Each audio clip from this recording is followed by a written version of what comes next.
What's up mga kumaring tigang? Ito ang YouTube channel mataong mahilig gumawa ng mapampaswerte, mahilig magpabuenas at mangontra sa mga malas. It's me, Rico Mari, and welcome back to my channel! Mabuhay! Welcome back! Welcome back mga kumari kong tigang. At eto na po yung ating very much anticipated and most sought after natin na episode na pinakaintay-intay po natin na pagsishare po ng paggawa natin ng ating tradisyon na ipine-prepare na paghahanda po ng ating Ultimate Lucky Charm Pampaswerte, ang ating 2026 version ng ating Prosperity Bowl! Oh! Ako, bumibiyak-biyak pa eh. Opo ha, mga kumarin ko kasi eto na. Yung pinakaintay-intay natin na ginagawa natin taon-taon dito sa channel natin na yun na nga, pag-share natin ng tamang gabay ng pag-prepare po ng ating taunang pampaswerte na Prosperity Bowl. So eto na po ha mga kumari kundigan, kaya wala nang masyadong chikatalakis. Umpisahan na natin ito. Gawin na natin ito ha mga kumari kundigan kasi mainit po dito. Kaya ako nga pinaka-shades dito kasi ako nasisilaw nga eh. O tingnan yung init-init ng sinag ng araw. Ito lang po aking OOTD ngayon na ito, polka dots po. Nako, kayo po ba nakapag-prepare na? May mga ready na po ba kayo mang pang OOTD ngayong pong bagong taon? Yung mga polka dots po din, yung mga bilog-bilog, i-ready nyo na ha mga kumari kundigan kasi swerte po yan. Pero tandaan nyo po ha mga kumarin kundigang, wag na wag po kayo magsusot ng kulay puti at kulay itim. Ito lang naman pong suot ko ngayon para lang po dito sa ating particular na video ngayon para sa paggawa natin ng ating 2026 version ng Prosperity Bowl. Kaya pinaghandaan ko naman. Kaya tinadyo, tuha pong aking polka dots dito na polo talagang hinalungkat ko pa doon sa aking mga baon na yung pang-OOTD ko sa ginagamit ko sa pagtatalit-talit nga noon sa showbiz. So akin ako pa yung show business pa. Eto, butit nahagilap ko nga yun, hama kumari ko kasya pa pala. O, diba? So, kayo po, hama kumari ko mag-ready din po kayo ng mga isusot yung mga polka dots dyan. At diba sabi ko nga sa inyo, mainam na mainam po, mga kulay pula po ang isusot po ninyo. Lalong-lalo na po yung mga underwear. Mag-prepare po kayo dyan ng mga underwear na kulay pula. Opo, para swerte. So ito na po, hama kumari ko ako, napahaba naman po yung ating chika. So, ito naman po ating ginagawang Prosperity Bowl naman dito. Taon-taon naman po yung ginagawa na natin to. Taon-taon naman po, wala naman po naiba't, wala naman po nababago. Pareho-pareho lang naman po yan. At yun na nga, pinili nga po natin magpahuli-huli ng konti para tinaunan na natin yung mga ibang mga content creator dito, yung mga ibang vlogger dito na mag-share na muna ng mga version po nila ng ating Prosperity Bowl. Pero ito po ang ating particular na gagawin ngayong taon na ito, 2026 version ng ating Prosperity Bowl. Kakaiba po ito, hama kumari kuntigang. At kasi tayo po dito merong gagawin na twist. Opo, kaya panoorin niyo po itong video na to hanggang dulo. So, paano ba natin gagawin ito ang ating 2026 na version ng ating Prosperity Bowl? Wala naman po pinagbago ha, mga kumari kuntigang. Yung pa rin naman po yung mga dating sangkap na ginamit natin nung previous years.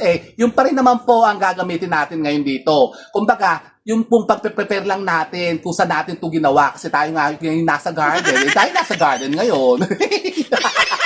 At yun na nga, kaibahan lang po nito ha mga kumari kuntigang kasi iba na po yung taon ngayon. Tsaka syempre, kailangan po yung energy natin ngayon 2026 syempre dapat mas mataas at mas malakas para talagang kumbaga i-boost natin yung natin dito, energy natin para talagang ang pampaswerteng talaga ito mag-manifest talaga. Opo ha mga kumari kuntigang. So eto na, ano bang mga sangkap na kakailanganan natin dito? Yun pa rin po ha mga kumari kuntigang. Tayo po ay maghahanda pa rin po ng isa-isahin ko po ha, mga kumari kuntigang. Tapos, habang ito po yung ini-isa-isahin po natin ng ating mga sangkap, ihahanda na po natin dito sa ating pong bowl. Siyempre, gagawa po tayo ng Prosperity Bowl. Kailangan po natin ng bowl. At ano po yung mga pwede po natin gamitin na bowl? Ito po, pwede po kayong gumamit ng kahit ano po klaseng bowl, wag lang po kayong gagamit ng mga plastic. Yung mga material na plastic, wag po kayong gagamit yan. Pwede kayong gumamit ng mga porcelain. Yan, pwede po kayong gumamit ng mga metal na mga bowl, pwede po yung wooden bowl, basta't wag lang po kayong gagamit ng mga plastic bowl kasi negative po yan. Katulad po ito po atin talagang ginagamit yearly na ito po yung antique bowl ko na blue and white collection ko po ito talagang, ito po yung mas matanda pa paso sa akin. Ito po yung, parang 6 na taon na natin itong ginagamit, hama kumari ko digang, at ito po yung, mas matanda pa po sa akin ito, tingnan nyo naman, Talagang ito naman po ingat na ingat ko. Talagang ito yung ginagamit ko lang po dito sa Prosperity Ball. Pag prepare, hindi ko ito ginagamit sa lapyokan. So ito po ang gagamitin natin ngayon, yung aking antigong blue and white na bowl. China po ito. China ba to? Hindi, ano to eh. Hindi to China. Ito po hamak kumari kung talaga yung mga luma talagang mga Chinaware nung araw. Yung mga parang mga kaedad po ito ng mga Ming Dynasty. Ming Dynasty, opo. Pero ito po ay galing talaga ng China. Made in China siya. Pero ito po yung mga antigo ha. Excuse me. So ano bang mga sangkap ang gagamitin natin dito? Ito po ha, makumari kuntigang, ito po yung hindi talaga pwedeng mawala dito sa ating Prosperity Ball. Ang ating pong bigas. Ayan po, bigas po ha, makumari kuntigang. Tayo po yung gagamit po ng bigas. Kahit anong po klase po ng bigas, pwede nyo gamitin. Kahit yung mga wagwag, yung mga jasmine, mga sinandoming o dinurado, kahit yung mga MFA, pwede po yan. Basta't bigas. At kailangan po yung nakakain ha, makumarig. Kasi gagamitin po natin to pagkatapos po natin tong ihanda sa bagong taon. Lalamunin din natin to. Kasi kakainin din po natin ito ha, makumarig yung tigang. So ito po ang kailangan natin dito ng bigas. Yung kainaman lang naman po, yung kailangan po yung mapupuno po yung ating gagamitin na bowl, na ganyan po, na hindi naman po masyadong aawas o yung tatapon. Basta sakto lang po. So, ito po yung ating bigas, isasali na po natin dito po sa ating bowl. So, ganyan po, isali lang po natin, hamak malik yan. So, ganyan. So, ang gagawin po natin ngayon, habang binabanggit ko po isa-isa po yung mga sakap natin,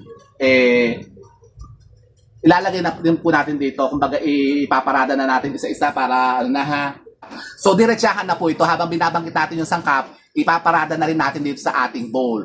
Yan, ito po yung aking, tinan yung crystal bowl ko ha, tinan nyo naman.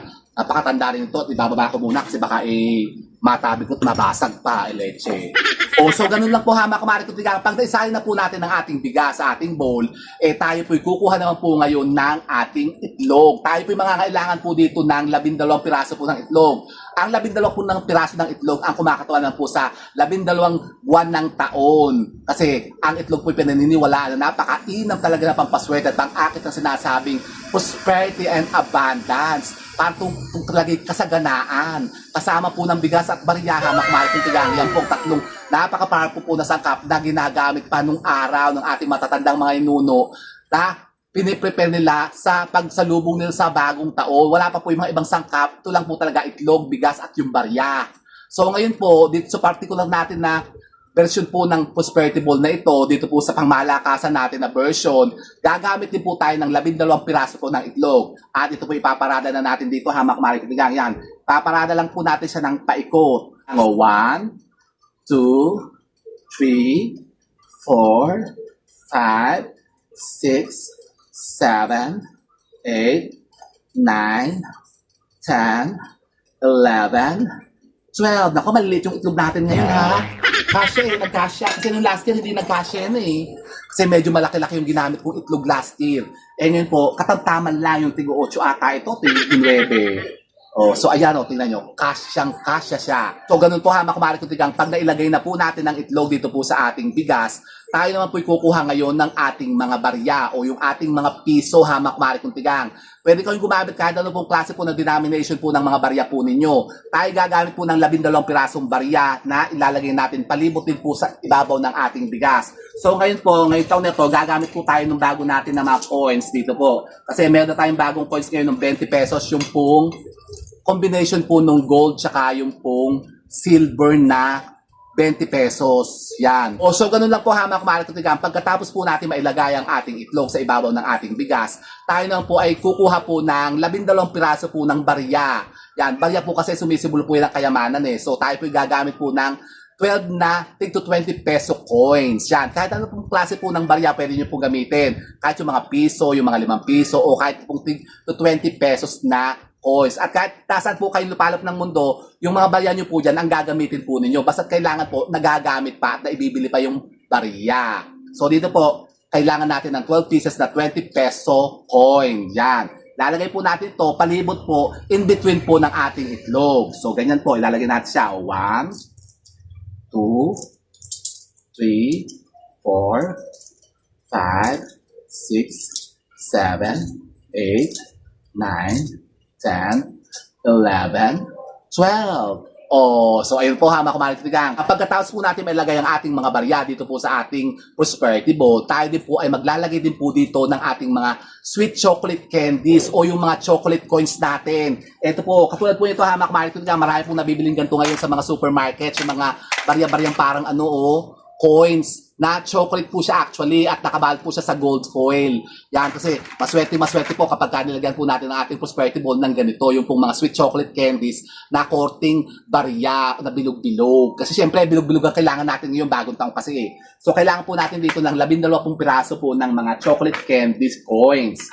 Yan, maglalagay tayo dito ng 12 pieces. Ilalagay po natin siya in between naman po ng mga barya po natin o yung ating 20 peso coins yan. Lagay natin siya dito. 1, 2, 3, 4, 5, 6, 7, 8, 9, 10, 11, 12. Oh, ayan. Ako, si Mag-Joseph, ang ganda na niya, ha? Tingnan niyo naman. Oh, so ganun po, ha, mga kumari kong tigang. Pagkatapos po, ha, mga kumari kong tigang, syempre, hindi po mawawala po ito. Yung pong ating pangmalakasan na inilalagay po dito, yung ating pong mga perang papel. Tayo po ay maglalagay din po dito ng isang pinakamalakas natin na kasangkapan dito. Yung ating mga perang papel. Yan, kayo po maghahanda po ng 12 piraso pong perang papel. Kahit ano pong denomination po ng mga perang papel po ninyo, pwede pong gamitin yan. Yung mga 50 pesos, 100 pesos, yung mga 200 pesos, 500 pesos, at yung pangmalakasan natin na ito. Siyempre, taon-taon ito yung ginagamit natin, yung ating mga tigwa 1,000 peso bill. O, di ba?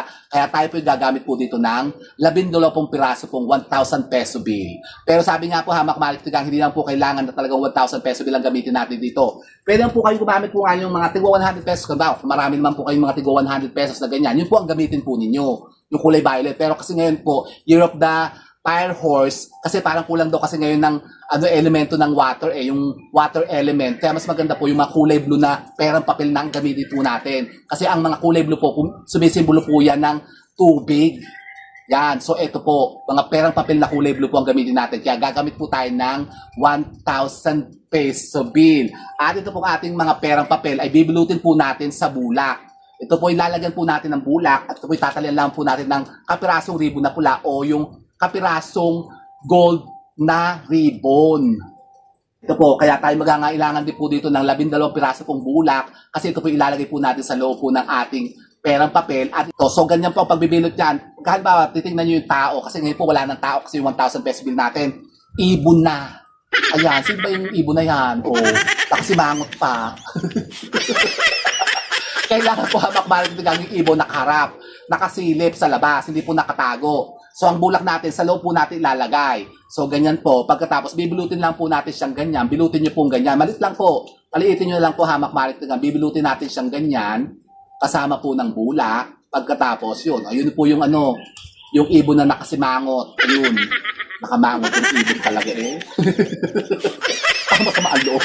Tapos, kumuha po kayo ng mga ribbon na kulay pula o yung mga ganito, yung mga kulay gold na mga ganito yung foil na ata ito yung pang pantalis sa embutido. So ganyan lang po ha, makabalik ko tigang. Tapos dapat po nakalabas po yung yung denomination niya na 1,000 peso. Para talagang kitang-kita. Tapos ito po itatalian lamang po natin ng kapirasong ribbon na kulay pula o kulay gold. At tayo ngayon gagamit nga itong parang ganda nito kasi ito po yung parang coil ribbon na parang kulay gold eh. Ito po yung gagamitin natin ngayon para madali po natin itatali. Kulay gold na gamitin natin ngayon kasi last year po kasi kulay pulang ginamit natin. So, ayan na siya. So, ganyan siya ha, mga kumari kung tigang magiging itsura niya. So, tayo po yung gagawa po ng 12 piraso pong ganito at ito po ilalagay po natin dito. So, ito ha, isa-isayin ko pa ha, mga kumari kung tigang lalagay natin siya paikot na ganyan, 12 piraso, nakatayo po siya. So, ganun po ha, mga kumari kung tigang. Tapos, ito pa po, gagawa pa tayo ng isa para talaga makita nyo. Yan. So, ganyan po, nakaharap po kailangan yung yung tao, yung nakamangot na ibon, tapos yan po, ibibilutin nyo na kasama po yung ating bulak. Yan, bilutin nyo siyang ganyan, paliitin nyo lang po, kailangan maliit lang po, hamak-malik para hindi masyadong mataba. Tapos talian natin siya ng ribbon na kulay gold o kulay pula. Yan, bulam natin siyang ganyan. So, ganun lang po, hamak marik ko. So, ito na po yung pangatlo. So ganun po, hamak marik ko. Pagkatapos po natin mailagay po ang ating mga perang papel, syempre, tayo din po ay mag-incorporate dito at maglalagay din po tayo ng ating pinakamalakas na sangkap sa paghikayat na sinasabing lahat ng kaswertihan sa buhay. Yung sinasabing napaka-powerful na mag-grant ng ating mga kahilingan, lalong-lalo na sa usapin ng kaperahan. Ang ating, syempre, hindi mawawala sa papaswerte natin lagi, ang ating dahon ng laurel. Tayo po yung gagamit po dito ng 12 piraso ng dahon ng laurel at ito po ipaparada po natin sa gilid po ng ating bowl. So ganito po, hamak marik ko na isa-isa natin ilalagay siya ganyan. O 1, 2, 3, 4, 5, 6, 7, 8, 9, 10, 11, 12. O, di ba ga? Ang ganda eh. O, ayusin nyo lang po, hamak marik tigang. Sa para maganda talaga yung ating prosperity bowl. Pagkatapos po, hamak marik tigang, so eto na siya. Isusunod naman po natin ilalagay, hamak marik tigang, yung parating pang grand finale. Na, yun naman po, sumisimbolo din po ito ng ginto, kayamanan, wealth, hamak marik tigang, ang ating pong mandarin o ang ating orange. Yan, kahit ano po klase pong citrus, pwede yung gamitin dito, pwede po yung mga kahel orange din yun. Orange, ito nga po hamak marik tigang. Orange o yung mandarin. Yung lemon, pwede rin po hamak marik tigang o yung ating pomelo. Yung mga maliit na pomelo po, hamak marik tigang, meron naman po nun. O pwede naman po yung ating mga pongkan. Pero pinakamaganda po hamak marik tigang itong pong mga kahel o orange. Yan, ito po ilalagay po natin kasi dito sa pinaka-gitna. O, di ba ga? So, ganun. O, so, ganyan lang po hamak marik tigang. Pagkatapos po nating mailagay po ang ating orange o ang ating kahel dito po sa gitna ng ating prosperity bowl, tayo po ay maglalagay din po nito. Kayo po ay magpiprepare po ng isang ampaw na pula. Yan. At dito po sa ating ampaw na pula ay lalagyan po natin ito ng pera na worth 168 pesos. At tayo din po ay magpiprepare din po ng isang pangmalakasan natin na kahilingan o petisyon. Isusulat nyo po sa kapirasong papel ang pangalan po ninyo kasama po ang inyong pong birthday. Tapos lahat po ng mga wishes nyo, yung mga kahilingan nyo, o yung mga petisyon nyo na gusto nyo pong makuha o makamit ngayong taon na ito ng 2026, isusulat nyo yan dyan. Bawa ano ba? Siyempre, prosperity and abundance. Kasaganaan, hindi mawawala yan. Wealth, pera, money. Yan, success, good health, hamak marik tigang. Sulat natin yan dyan. Kasama po nung iba natin na mga inimit-himit-hing mga biyaya ng buhay na gusto nyo pong makamit. Halimbawa, immaterial po. Halimbawa, gusto nyo yung bagong bahay, bagong kotse, bagong gadgets, yan. Gusto nyo makapag-travel abroad. Gusto nyo kayo po magkaroon ng bagong negosyo, bagong trabaho. Yung makatapos lahat ng mga anak nyo, ganyan, makagraduate silang lahat. Ano nyo dyan, isulat nyo dyan at ipetisyon nyo siya. Pagkatapos, ito po ilalagay po natin dito sa loob po ng ating ampaw. Pagkatapos, ito po isisil po natin na ganyan. At ito po ilalagay po natin sa pinakagitna po ng ating prosperity bowl.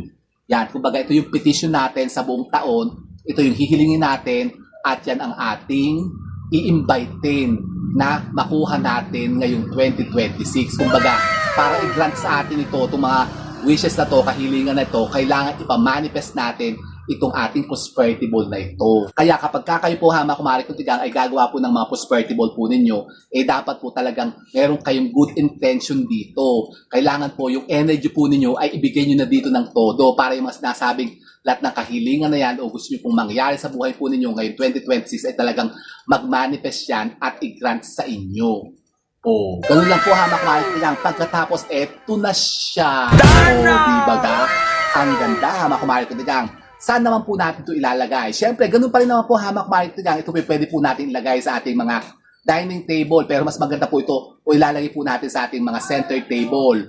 Yan. Kasi di ba sabi nga po kapag yung mga pera bawal daw ilagay sa dining table. Pwede naman po ito kasi ito naman po pampaswerte naman po ito. Ang sinasabi pong bawal ilagay sa lamesa na mga pera, yung pong pera na binibilang, yung pera na na income ninyo na nasa bag po ninyo. Pero kapag gaganitong mga prosperity bowl, yan, mga pampaswerte natin, pwede kayong maglagay niyan sa inyo pong mga hapagkainan. Pwede rin po ito ilagay sa mga center table po ninyo sa living room na nakaharap po sa mga pintuan po ninyo para talagang matrack natin at ma-invite natin yung sinasabing mga swerte na papasok sa bahay natin. Yan. Ito po pwede nyo pong gawin hamak marik tigang ngayon po. December 30 o December 31 sa dispiras po ng bagong taon, gawin nyo na po ito. I-prepare nyo na po siya, hama kumari kuntigang, ang ating pangmalakasan na Prosperity Bowl 2026. So, kaya gawin nyo po ito, hama kumari kuntigang. Kung hindi nyo po nasusubukan po ito, subukan nyo po. Gawin nyo po ito para malaman nyo po kung ano po ang maaaring maidulot itong pagbabago sa mga buhay po ninyo ngayon pong bagong taong 2026. O, di ba nga? Kung kayo po hamak kumari kuntigang ay dinagasan ng sobrang kamalasan ngayong taon 2025, kontrahin natin yan ngayong 2026. Tayo po'y gumawa ng gantong pampaswerte ang ating napaka-powerful po na Prosperity Ball. Parang lahat ng mga sinasabing mga kaswertehan na yan at biyaya ng buhay ay ipagkaloob na sa atin. Pero syempre, ang pinaka-importante sa lahat, hamak kumari kuntigang, huwag pa rin tayo makakalimot na tumawag sa ating poong may kapal. Humingi tayo ng gabay sa kanya para mga sinasabing mga biyaya na yan ay talagang ibigay na sa atin. At syempre, tayo magtatrabaho pa rin ngayong 2026. Huwag kayong aasa sa mga ganyan mga pampaswerte. Sasabayan pa rin po natin ito ng pagkilos at paggawa para talagang tayo umasenso na ngayong taon na ito. O di ba gusto nyo yun? Aba, gusto ko yun, hama kumain kutigang. Kaya gawin nyo na po ito. Ang ating panglalakasan na Prosperity Bowl. So yun po hama kumain kutigang, sana po may napulot kayo mga bagong idea at kaalaman sa pag-akit na naman ng mga bagong kaswertihan sa pagsalubong natin sa bagong taong ngayong 2026. And so with that mga kumain kutigang, keep safe and God bless. Thank you for watching. And don't forget to subscribe my channel. I know you like it. And don't forget to brush your teeth. Bye mga kumain kutigang. Happy New Year! 2020 na mga kumain kutigang. Naka po.